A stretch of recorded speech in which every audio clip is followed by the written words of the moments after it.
Morning. My name is Melissa Niles. I am the Urban Agriculture Liaison for the South Dakota Specialty Producers Association. Thank you for joining us with Alan, who is speaking to us on seed starting.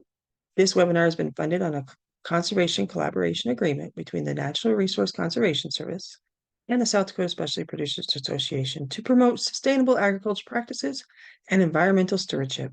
All the contents are solely responsible of the authors and do not necessarily represent the official views of the USDA or the NRCS. Find out more about our featured guest by visiting his website at seedsavers.com, or you can email him directly and I'll put his contact in the chat. Good morning, Alan. Good morning. Yeah. Technology is always fun when it works properly, isn't it? Yes. Yes. Very thankful for when it does. Yes. Would you like to introduce yourself to the group and kind of? Yeah, absolutely. So my name is Alan Kissinger. I'm currently the greenhouse coordinator at Seed Savers Exchange. So what that means is I help grow all the transplants for production here at the farm. And then I also help a bit with some of the seed processing. But my background is mostly in like small scale produce farms. I kind of started at the organic farm at Michigan State University. Was in Michigan for a few years and then kind of bounced around for a bit, but now I'm in Northeast Iowa growing transplants for seed savers. Moved to Iowa for the weather, didn't you? Yes, yeah, exactly. It's nice to have seasons, right? Absolutely, yeah, absolutely. Yes. So we're going to have question and answer today, or do you have a presentation? That'd be great. Yeah, question and answer would be wonderful. We can also keep it, if there's any questions that folks have or that need to be, or you'd like to have answered, I'm happy to talk about those. Okay. Sorry. So when we're starting seeds, should we, what goals and resources are available out there for people? Yeah, so I guess if you are a market gardener or a urban farmer, if you're in these spaces where you're growing for vegetable production for sale, I think it's really important to start thinking of transplant production more in that like more industrial, more business mindset of consistently producing a target amount of transplants. Yeah, doing that consistently and repeatably and on time, I think should be your new goal. If you've started like as a home gardener and you're transitioning to being a market gardener, as you transition into this more business oriented framework, I think, yeah, it's really important to think about your goals for production. And so when you're looking at that, if you're starting transplants in your house, or if you have a greenhouse outside, if you have some sort of cold frame, high tunnel, some sort of unheated, passively heated space outdoors, your production system is going to look a lot different in all those scenarios. So when I think about producing transplants for growing vegetables, it's such an energy and time and resource intensive process that you really need to know why you're growing transplants and like respect all that time and energy that you're going to end up putting into it, so that you can get the most bang for your buck. Because it's not like it's not simple. Like I don't want to say it's not easy. It's very attainable and achievable, but you just need to stay focused and think about what your actual goals are and kind of hone in on what that looks like for you.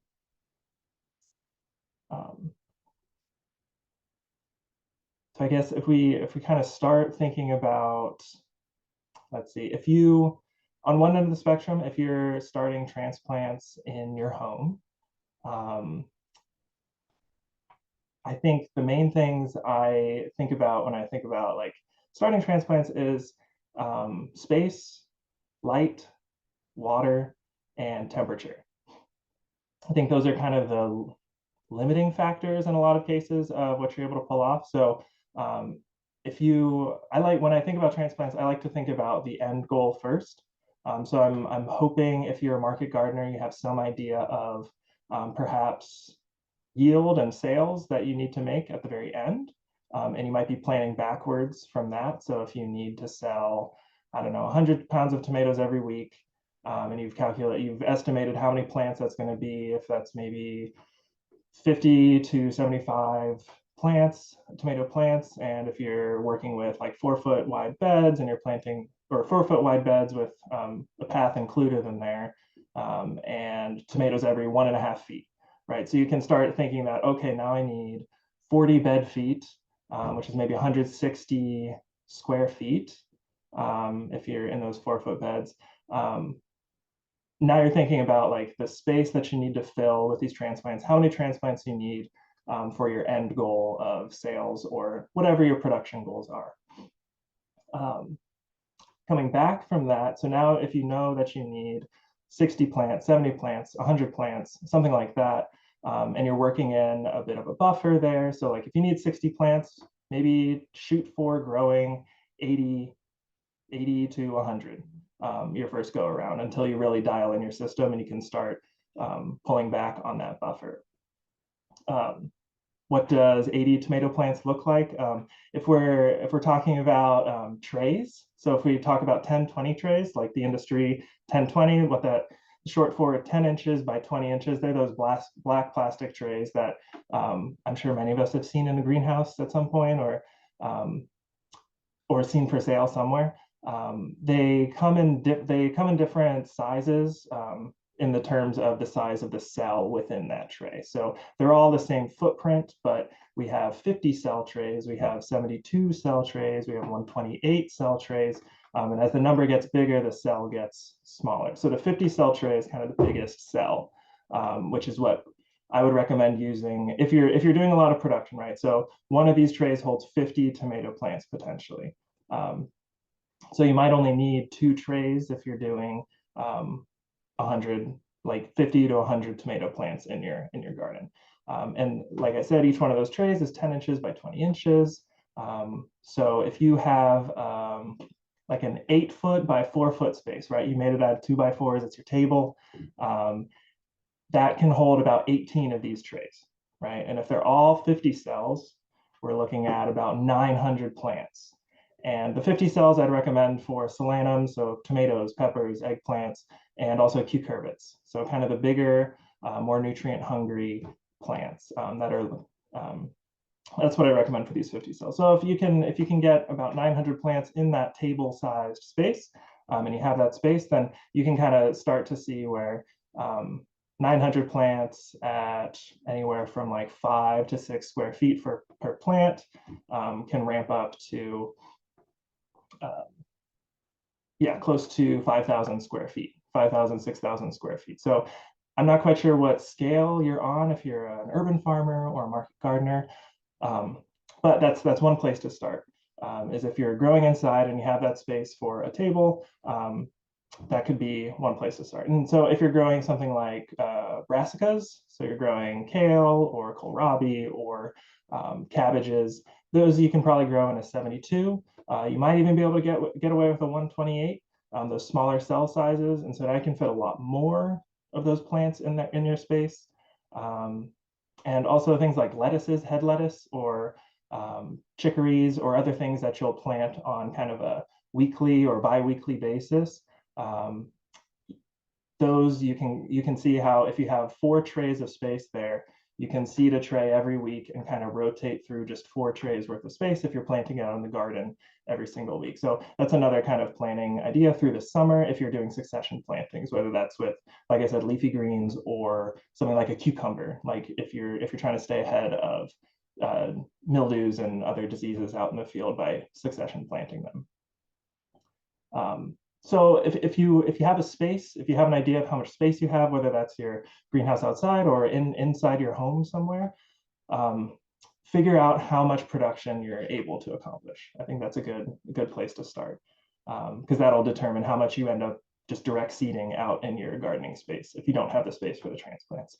Save that precious real estate for things like tomatoes or melons or high value crops that you know you'll be able to sell a lot of and need the extra time that transplanting affords them. After that, you'll probably need to figure out how many trays of each type you need, whatever tray the system you want to use. Um, or if you're into soil blocking, figuring out how you're going to soil block into that space. The media you use, I would my general recommendation on media is not to get too lost in the weeds. I think finding a media that you're like a potting soil, whatever potting mix that you're able to get consistently in budget and you know it's always available, that will always be my recommendation, because the last thing you need is you're filling up trays and you're 2 trays short and you're looking at your designer media that you ordered 5 months ago and like got shipped to you and you're out, and now what? You're like you're so close.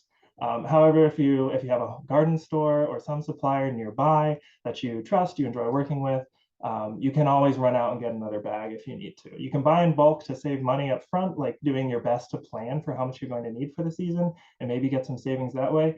But at least you know you always have a backup should something go wrong, should your calculations be off. And hopefully you're taking good notes so that next year you know, I need this number of bags or I need this many cubic feet. And yeah, and so if you're working in those black plastic trays, basically anything labeled as a potting mix is going to work for you. If you're soil blocking, I kind of recommend the less chunky medias, just because they pack into the cells a little bit more and you don't have like fibers of core or peat moss or whatever like getting like stuck and not getting into one of the cells and kind of gumming up the bottom as you're blocking. But that's just a personal preference. I feel like if you're soil blocking, you probably already have an idea of how you're going to do it, and you already have your system set up, because it is like a very personal process. So you've got your media, you've got your space. Um, it's really important to know how you're going to water those plants there. Think about how you're going to water it before you plant anything, because with transplant production, you're probably going to, like, if you're in a greenhouse outside in sun, you can easily be watering once or twice every single day to keep those plants hydrated. If you're inside, you might water a little bit less, but you could probably still estimate that you'll be watering at the very least once and maybe twice every single day. So knowing how you're going to water, finding a watering system that you're comfortable with, that you're excited to do every morning and every afternoon, that is easy to set up, do, and then and repeat, right? Because you're going to be doing this a lot. And so this is where if you're outdoors and have a hydrant, you're set. You just need your hose, a wand that has a nice gentle shower breaker on it. You're golden. Indoors, however, I think it requires a little more thought. I think overhead watering, I might not recommend unless you have like an unfinished basement that you don't mind getting pretty wet or something like that. But if you're growing anywhere like near your kitchen or your living spaces or in a basement that is like that you can't have all that extra water, I guess I would recommend maybe bottom watering if you have a way to set the trays in a lipped or some sort of container that has some bit of wall on the edges so that you can kind of flood that space and let all those plug cells absorb the water there. It's a little less messy. You're still going to be dealing with water inside your home though. So just figure out what's going to work for you and that's in that sense. On that note, if you're inside in a cool space, if we talk about temperature, ideally, if we're talking about if you're growing transplants from cool leafy greens to tomatoes, and there might be some overlap in that in like the month of May, if you're shooting for putting hot season crops out early June. If you're growing all of those things at once, like ideally, if you can get temperatures up to about 70 degrees during the day and somewhere around 60 degrees at nighttime, and are kind of sitting in that 60 to 70 plus or minus some here or there, you'll be generally okay with a lot of crops. Sure, the peppers would like it warmer. Sure, the brassicas would like it a little bit cooler and mild and more even. But at the end of the day, you're kind of just doing what you got to get done without a highly temperature controlled environment.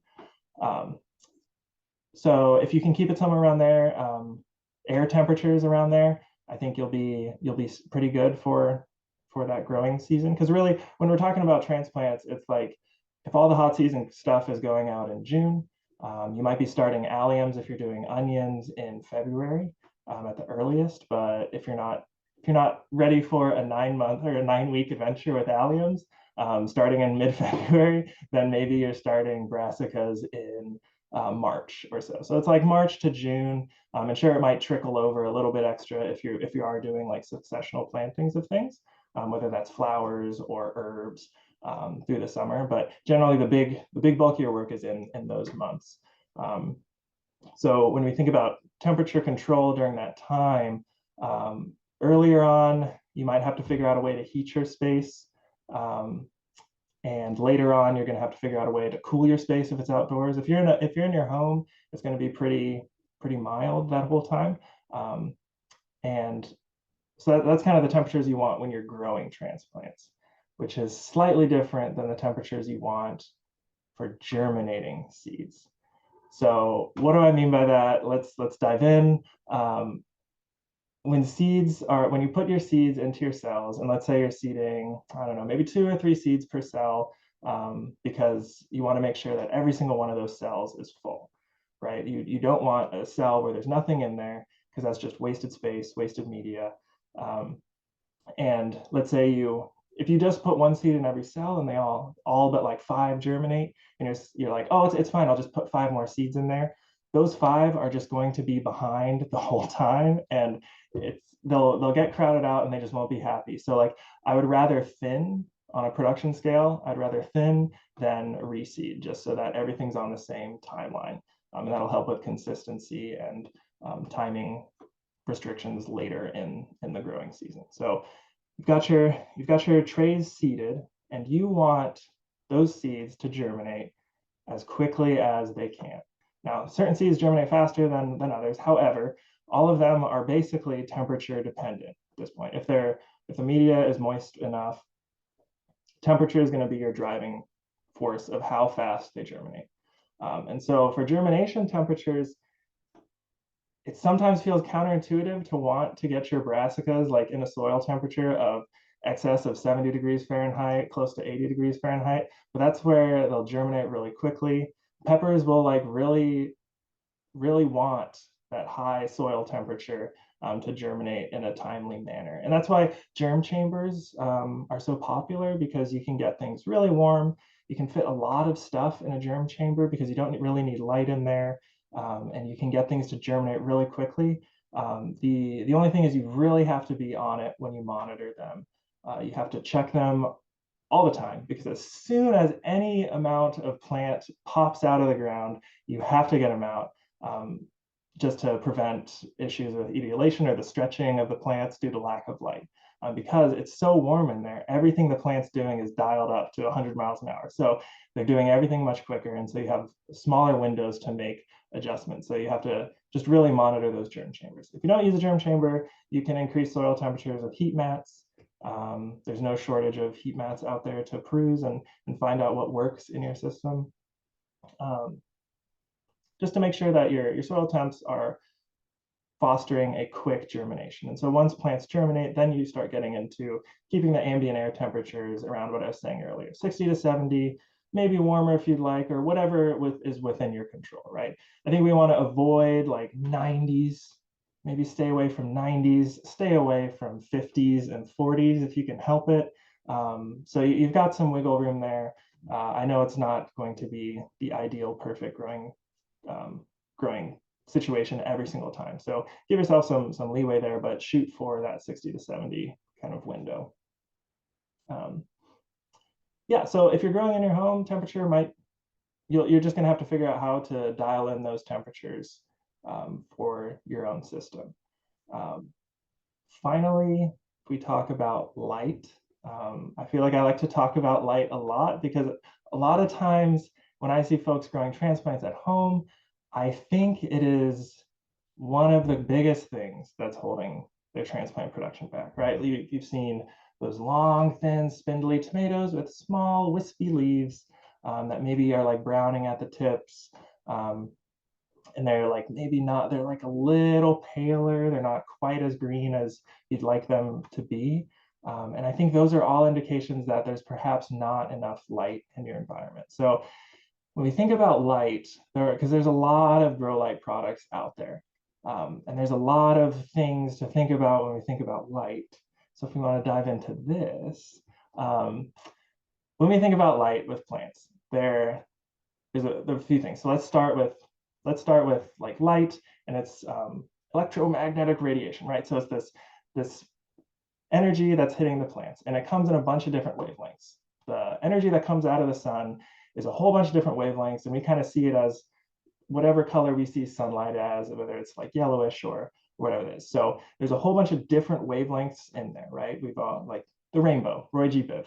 Um, Plants can only use a certain window of that visible light, of that light in there. And it's like around 400 hertz to 700 hertz around there. And it's a bell curve of what the plant uses in there. And they use different wavelengths at different times in their life cycle, more like they need. Anyways, without getting too far into the weeds, plants can only use certain wavelengths of light. Now, why that's important is that because when we build lights, when we build fluorescent lights, when we build halogens, when we build incandescents, they put off a certain type of radiation with certain wavelengths in their light. And if they're putting out light that is not the super useful wavelength of light for the plant, it's basically like you're not shining anything on it because the plant, it just like the plant doesn't know what to do with it. It just hits the plant and it's as if nothing hit it, right? Except for maybe some heat or something like that.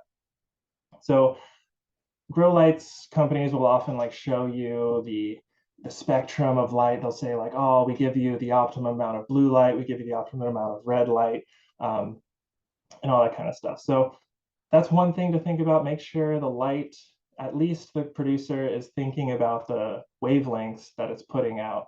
And at least if you buy that light, you know that someone was thinking about that and that you're probably getting the right wavelength of light on your plants. Instead of buying a fluorescent light that you would just put in your ceiling and hope that that is giving you what you want on your plants, because it may or may not. You don't know. The other thing to think about when you're thinking about that light is um, you're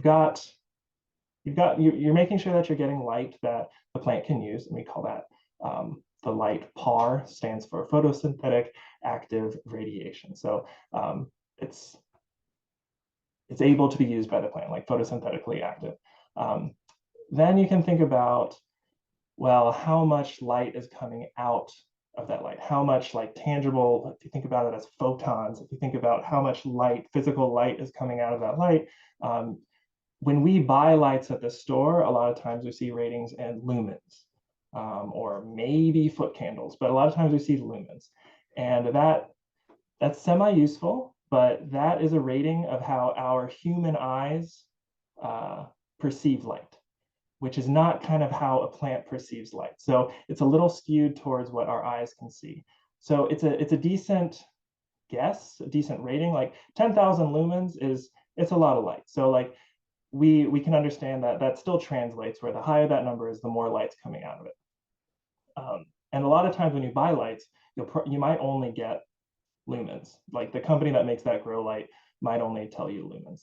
And so that might be the only thing you're running off of, and maybe the spectrum of light or the wavelengths of light that light puts out. If you're really diving into grow lights, they might also give you numbers they might talk about ppf, or like the photosynthetic photon flux. So it's how much PAR is coming out of that light. And usually that unit is in moles per second. So moles is a unit of measurement for how much of a thing. I'm really generalizing here, but if you remember moles from chemistry class, it was like you would use moles of like the molar mass of sodium is this because this is how much 1 mole, which is 6.022 times 10 to the 23rd, right? Like that's how many molecules are, that's how much that many molecules weigh. So it's a way that we can use, we can standardize how much light is coming out of a light, moles per second. So every second, how much light is coming out of that light source. And so that ends up being pretty useful because we'll know exactly how much photosynthetically active light is coming out of that light every second. That's a very useful rating, and that's ppf. You might also get ppfd, which is the same thing, just density, and it'll be the same, it'll be a similar unit. It'll be moles per square meter per second. So now that's telling you in your setup, so if they give you this rating from the light company, they'll probably tell you how far away from the plant you want to put it, because this is actually telling you how many moles of light are hitting a flat space, right? So that's useful to find out, because if you think about how much light hits a space during a whole day, now we can start comparing it to sunlight. And so if we think about the amount of light that hits a space in a whole day, we call that the DLI, the daylight integral. So the sum of all the light that's hitting a flat space throughout the whole day. And that's a useful number to think about, because when we think about, like, in the summer, you might get in South Dakota like 40 to 50 of these moles per square foot per day. And I think that's like megamoles or something. It's much more, but it's like a value of like 30 to or 40 to 50 of this like light unit hitting your tomato crop. So like your tomatoes and peppers, that's kind of what they want. They want a level of like 40 to 50 moles per square foot per day. In the winter time, like in January and February, you might be closer to 5 to 10 per day. So it's way less. And so you can see that the tomato isn't really gunning for that. Your tomatoes are exploding and doing their best in June and July when the sun is highest in the sky. They're getting the most sun. So if you're thinking about it in that frame of reference, whereas leafy greens can still do pretty well in like March, April, and those shoulder seasons when it's like 15 to 20 on the of the daylight integral. And so if we're thinking about that when we grow the transplants generally don't need as much light as when they're full grown, but those numbers are a good place to start thinking about, well, if a tomato plant would enjoy full sun in July, where they're from the time the sun comes up to the sun goes down, it's always being hit by sunlight for 12, 14, 16 hours of the day. If you're at home and just putting that transplant in the window in April, that is not nearly enough light for that tomato plant to succeed. One, because the window is already narrowing like an aperture, all the light that is able to come in, it's filtered at that point, diffused perhaps, and it's not the 16 hours a day of light. So when you think about running your lights, make sure you're running lights that are putting off, if you can't find like the more technical measurements of how much light they put off, shoot for like anywhere from 5,000 to 10,000 lumens per like 4 square feet. Shoot for that and see how that goes for you, but you need to put that light close to the plants. You're going to use more light than you think you need, is basically what I'm saying, because you need to run those lights on those plants for anywhere from 12 to 16 hours a day, and whatever your setup is.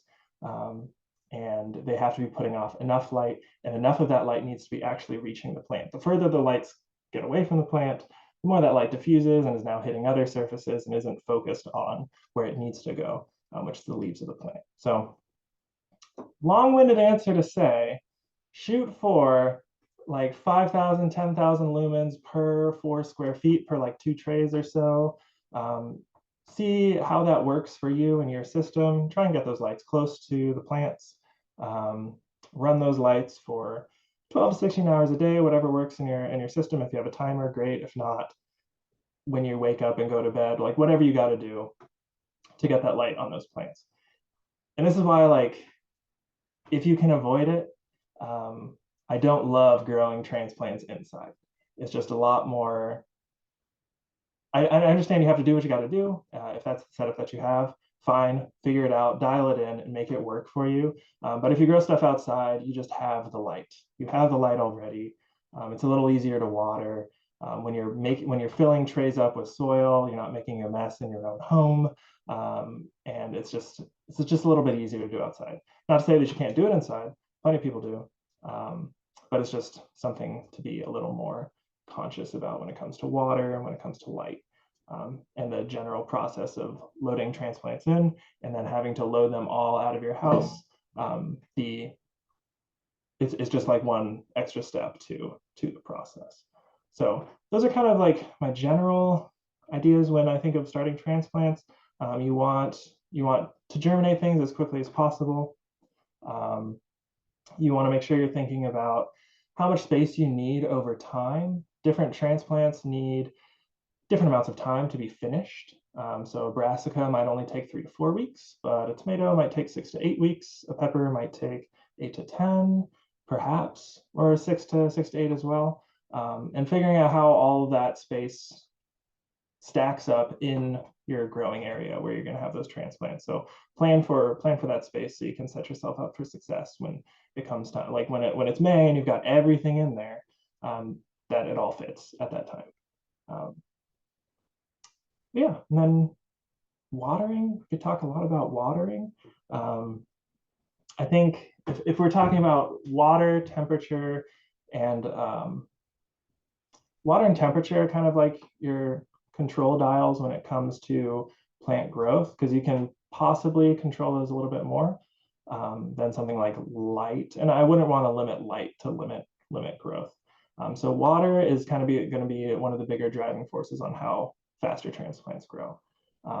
And contrary to what I thought when I first started growing stuff, you don't exactly want things to grow once they've germinated. You don't exactly want them to grow as fast as possible. You want like a nice measured growth throughout their growing process. And what I mean by that is that sometimes you might notice it in the summer if you're growing something like lettuce or some other leafy green. It grows pretty fast, and the growth sometimes is a little less tough. It's like a little more tender, and a little softer. And you can also, that's also exacerbated by excess like nitrogen application, right? So maybe that's desirable for eating, right? You want tender greens, you don't want super tough greens.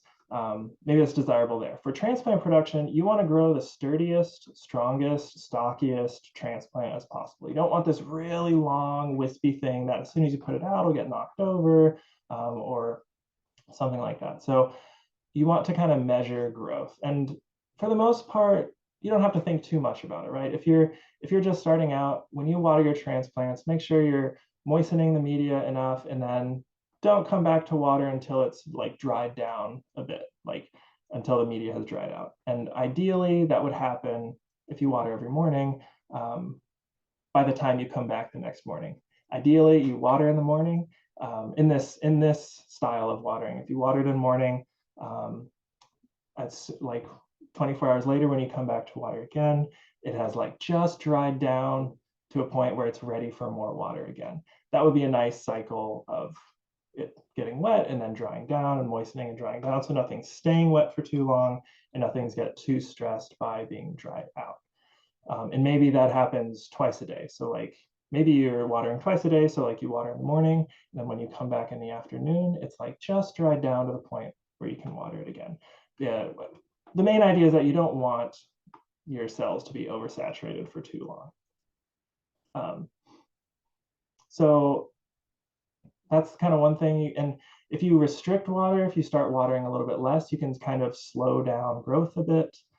If you're able to control temperature and kind of lower temperature a bit, you can slow down growth a bit. And that should sound familiar if you're familiar with like hardening off transplants, because that's exactly what you're doing when you're hardening off transplants, right? You're reducing water, you're reducing temperature, you're exposing it to more stressful environments where the plant has to put resources towards adapting for that instead of just uncontrolled growth or rampant growth, whatever.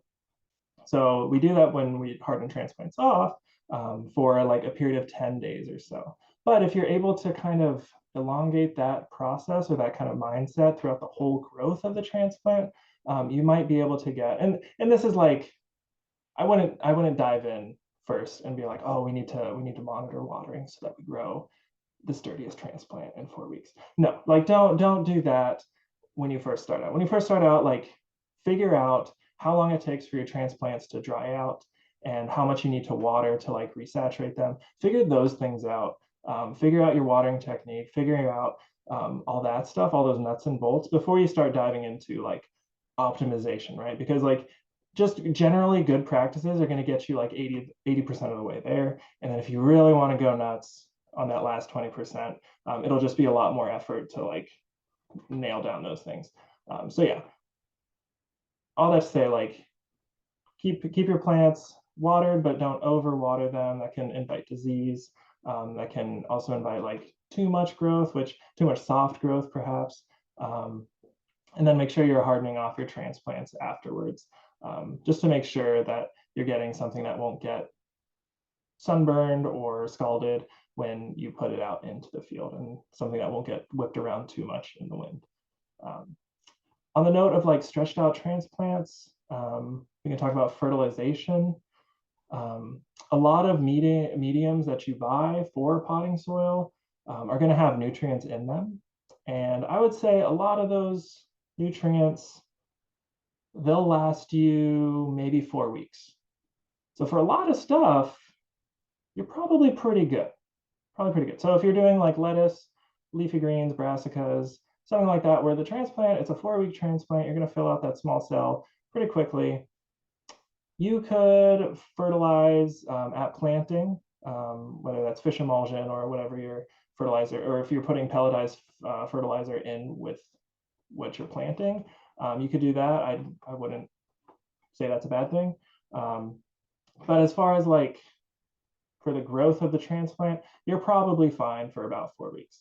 Now, for something like a tomato or a pepper, where you're pushing into 8 weeks, perhaps some form of fertilizer application starting in like around week 3, week 4, because you know it's going to keep going for another 3 to 4 weeks.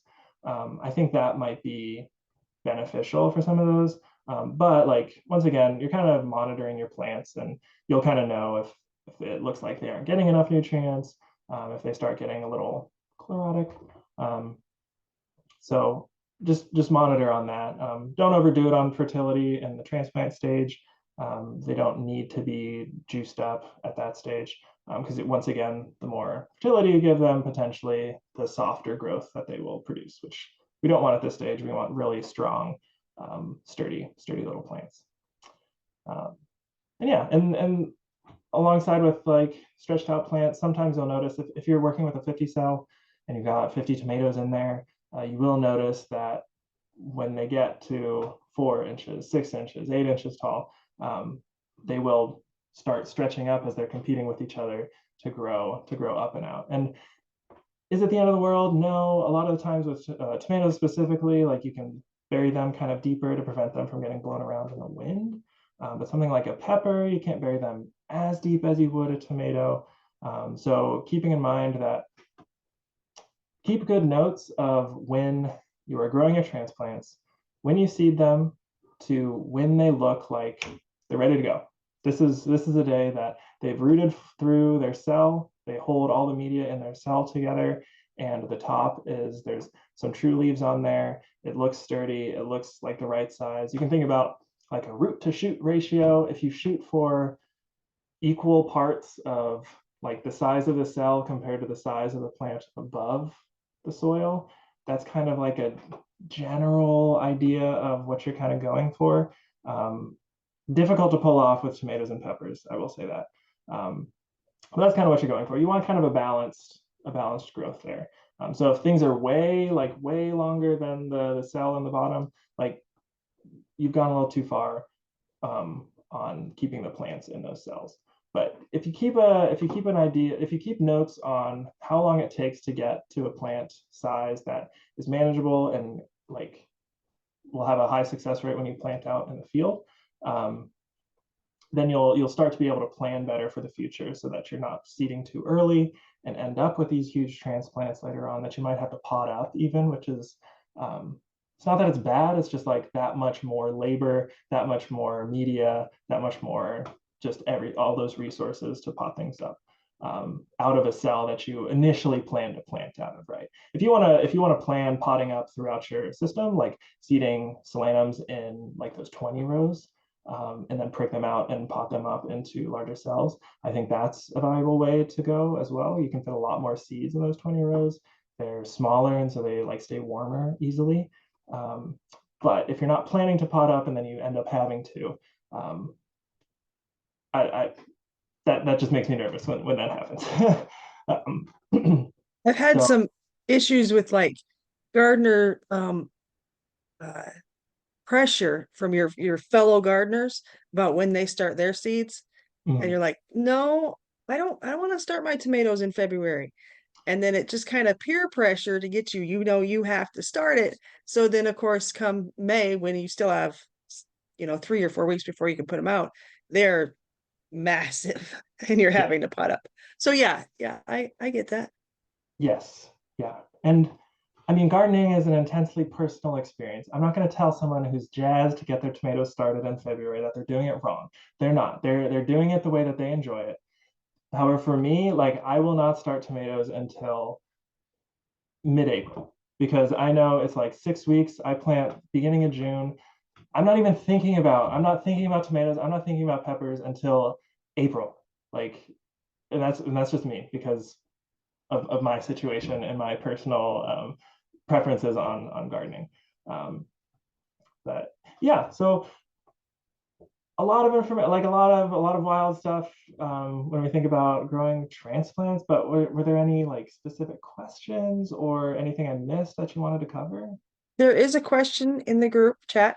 What is the hertz that is light needed to give off? Let's see. So if we're talking about, trying to think. So when we think about visible light, that's kind of in the, I want to say the 200 to 800, somewhere in there, roughly, 200 to 800 hertz. And the things that the plants can use are like around 300 to 700 hertz. I think I'm trying to remember the graph in my mind, but it's somewhere around there. Um, when we're talking about usable wavelengths of light and visible wavelengths of light, the higher numbers are like the infrared, and um, the lower, like the the other end of the spectrum are like the ultraviolet when we get outside of the visible spectrum. So if we're talking about lights, kind of look for the lights. If they're showing you a graph of these are the hertz of light that, these are the wavelengths that our light puts off. If they're talking about that, kind of look at it, do a little bit of your own research on what your goals are when you're growing using those grow lights. If you're trying to grow vegetatively, or if you're trying to finish fruits in a greenhouse with supplemental light, maybe over the winter or something like that. Make sure you're looking at the right wavelength of light and the right output of light for your system, which that's a big answer because your goals are going to be different. But if you kind of stick to getting a horticultural light from a horticultural supplier, and using their recommendations on like the use, I think that'll be a great place to start um, when it comes to lights. Carrie was wondering if you would recommend watering seedlings from the bottom.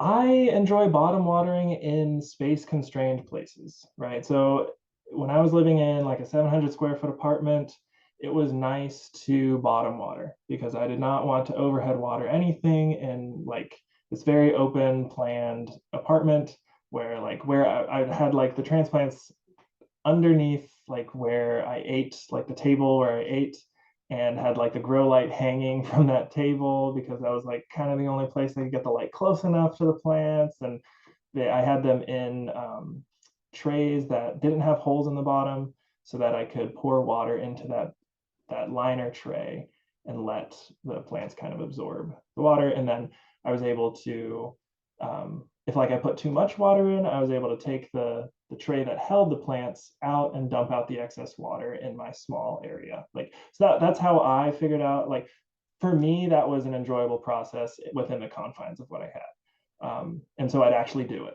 right? I'd actually pay attention to the plant and I'd water it each day. If bottom watering is like a little more annoying for you to set up and get done, then I wouldn't recommend it because you're not going to do it. So like when it comes to plant physiology, it is a just fine practice to do. Many professionals do it around the world, right? So it will work. You just have to know like how saturated you want your plugs to get before you pull the water off them, and how frequently to do it, to make sure your plants are getting enough water each day.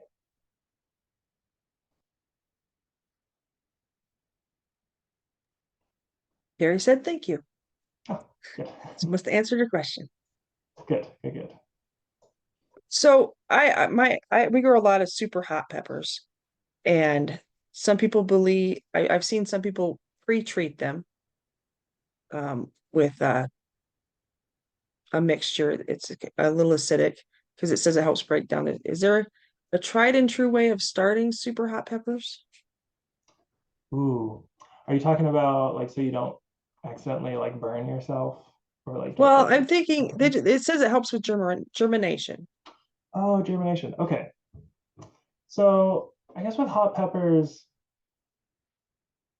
in my experience, I haven't needed to like treat the seed with um, a form like some chemical or some process to like get the germination going. Um, but then again, I haven't grown like super duper hot peppers, just like things like habaneros or like kind of that in that area. What I have noticed with hotter peppers, peppers in general, they respond really well to really warm soil temperatures. And the hotter the pepper, I feel like the hotter the temperature it needs, like roughly speaking. So like if you're able to get those soil temperatures that you're germinating the seeds in into the 80s Fahrenheit, um, see if that helps. And if that doesn't, then maybe start looking into seed priming of sorts, a way to like get the germination started, whether that's through chemicals or just water. Because I'm not sure if I know that peppers have like a seed coat on them that like can get in the way of germination, as far as I understand it. So I would lean more towards make sure the soil is warm when you're germinating them, which is hard to do without like a temperature probe, in the soil, right? Because you could have an air temperature probe and it's like, oh, it's like 85 in the greenhouse, but by the time you water your cells and they're sitting there and the water evaporating off keeps them cooler than ambient temperature. So figure out a way to warm up where the seeds are. Bobby is asking, she always uses a fan on her seedlings to strengthen the stems. What are your thoughts? Yeah, there's been research that yeah, just gentle or that airflow around the plants causing them to move, can increase the strength of the stems. I think it is another tool in the belt of the transplant grower. So I think on a commercial scale, the horizontal airflow fans in a greenhouse are very common, mostly for airflow and mixing of the air so that you have an even temperature throughout the greenhouse. But that extra airflow is just generally good for plant health. So I would recommend having airflow on your plants. Um, and if it strengthens up the stems for you as well, that's great. And then if you're trying to really push the envelope on that, I would maybe one day think about changing your watering style to, instead of just like one or two big soaks in a day, figure out how little water you can get away with watering your transplants so that they don't, not so that they're wilting, but so that you have them almost on the verge of wilting at all times. And see if that keeps your transplants smaller and stockier and more sturdy. Because that's one other practice of transplant production, is really reducing the water to like bare minimum of what the plant needs, instead of having that excess water in the system.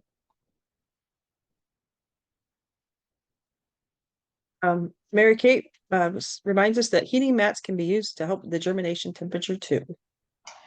Yes, agreed. Agreed. Yeah. If you're using heat mats, that would be a good place to start. Those like domes that you can put over the trays can help like keep the growing area humid, for especially specifically for germination. But since it does reduce evaporation, it will help keep that a little bit warmer too, create a nice little warm place for plants to warm up. So yeah, I think heat mats would be a great place to start if you're starting in a place that is kind of chilly in the springtime. So when we pull them out of our heat mat germination tray, should we kind of harden them off a bit, or would it shock them from going from that high temperature, high warmth to a room temperature? Yeah, I would say timing is important there. So whenever your setup is for germinating plants, and this is if you're even doing that, right? Like a lot of the times you can kind of have your heat mat set up, you can put your seeds in there and they'll germinate just fine. And you don't really have to think about switching from germination mode to transplant production mode. If you are using domes, if you're using a germ chamber, if you're like really pushing heat into your system to get germination to happen faster, I would say as soon as you see anywhere from like 25% emergence to like 50% emergence, get it out of that system. Maybe even 10% emergence if you're in like a no light germ chamber kind of situation.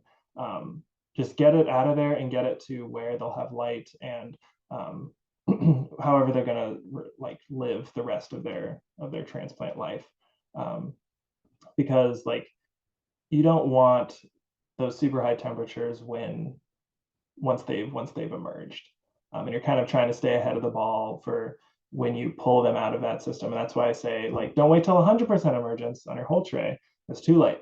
Kind of stay ahead of it, and get it off of there, and then that will reduce the shock that it would feel, right? Because the bigger a plant is for vegetables, in my mind, like the bigger that plant is, the more susceptible to shocks it is, right? So like if you're growing greens and you want to overwinter greens in a passively heated high tunnel, right? Just a cold frame. You want the greens going into winter to be small. You don't want them to be like huge plants. The smaller those plants are going into winter, the more hardy they will be, and the more likely they are to weather those real lows throughout the winter. Same kind of thing with transplants, but if you're able to pull your transplants out of that germination system when they're still very small, then they're less likely to be shocked or scalded or burned by their new environment that they're in. And as long as it's not like and I wouldn't expect an enormous swing from where you germinate plants to where they're going to live for the rest of it. So I don't think it'll be too big of an issue. Yeah, I haven't seen any more questions come in. I mean, I could keep you busy with questions for a long time, but Yeah.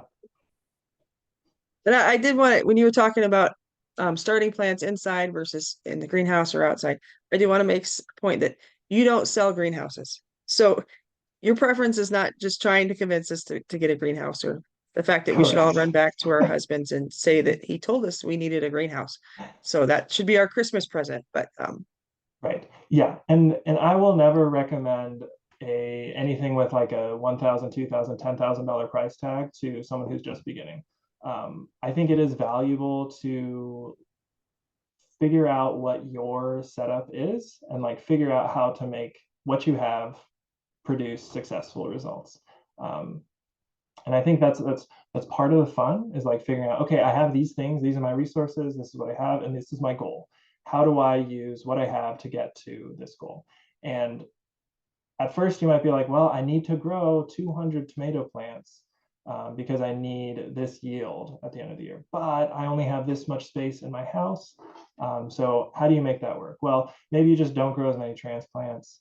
Um, Maybe you direct seed other plants more, like fill out your product offerings if you're growing for a market or something like that. Figure out a mix that, if you don't have a ton of heated space, um, what can you grow outside of those heated spaces that are still successful, still desirable, and still profitable at the end of the day?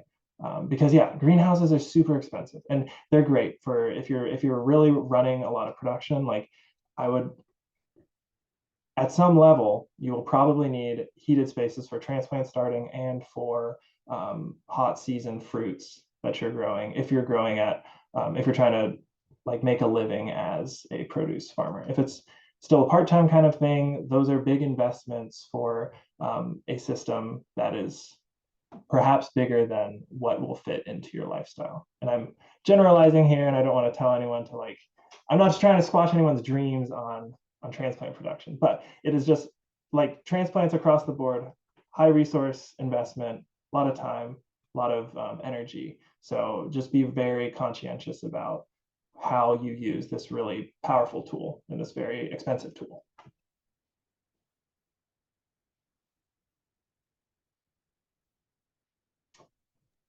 There I am. I just add in your contact below so everybody can, if they come up with a question in the near future. We also are having a webinar in February on how to decide how much to put in. I mean, how many rows of what do you need and kind of thing. So we are going to continue on that in February with Jean-Marc Fortner. So yes. Awesome. Well, we're about at time. I would love to thank you for your time today, Alan. I certainly learned a lot. It's made me want to go out and start plants, which in December in South Dakota, I probably shouldn't. Uh, but it has me thinking. I'm gonna have to get out my seed catalogs today and get some planning going and Yeah, figure out how to take over my entryway with plants. So exactly. And it doesn't hurt to get some practice in on old seed, and figure out what can grow in your areas. So um, won't won't knock any practice that's going on in January or February. But we just had a question come in. Bobby was asking if how hardening off plants, taking them into the sunlight. How should she do that? yeah, gradually, I think. Normal recommendations for hardening off is a 10-day process. So if you're able to um, gradually move the plants from wherever you're growing them as transplants to an outdoor space in a similar environment to where they will be planted out, um, move that. So once again, you're looking at the light, you're looking at the temperature, and you're looking at water. So you're trying to gradually reduce water. So watering less, either less frequently or just less when you water. Um, you're moving it to a cooler space. So outside of wherever you're growing those transplants is going to be a cooler space. And then with light, you want to expose it to more intense light over time, right? Because like we said earlier, whatever your grow light system is, it like is a candle compared to the sunlight of June and July. So if you're getting your plants out into the sunlight, that is going to be the more intense light requirement that you work towards. So over a 10-day period, maybe you're bringing the trays outdoors, like 2 hours the first day and then bringing it back in, 4 hours the next day, bringing it back in, 6 hours the next day. And I say that knowing that that's a difficult thing to do when you have like a full-time job and you're not just like with those plants all the time. So with that being said, if you're able to move it to a place outside that gets like partial sun, so instead of being hit by the sun from sun up to sundown, like maybe it's on a side of your house where it'll get sun in the morning and then it'll kind of be shaded for the rest of the day, if that works out with your work schedule or whatever your other requirements are. Yeah, and then whatever you do, just figure out how to step it through 10 days. And if you're able to step that process for like reducing water, increasing light, and reducing temperature, to it, so that by the very end, maybe those trays stay out all day and all night if you're able to protect them from pests.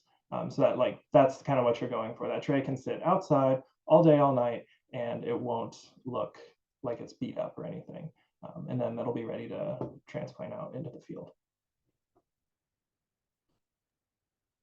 Very cool. We had Carrie add that she's going to be pulling out her seeds and looking at her seed catalogs today. So There you go, 'tis the season. yes, it is. And I do have my seed savers catalog, so I'll Oh, have to look wonderful. through Yeah, that. So good, good. very cool. And if anybody's ever in Upper Iowa, it is a beautiful facility. I once went to it's been 10 years, but fruit tree grafting workshop there. So Excellent. it's a cool place to visit. And I think in your catalog it said it was your 50th anniversary this year.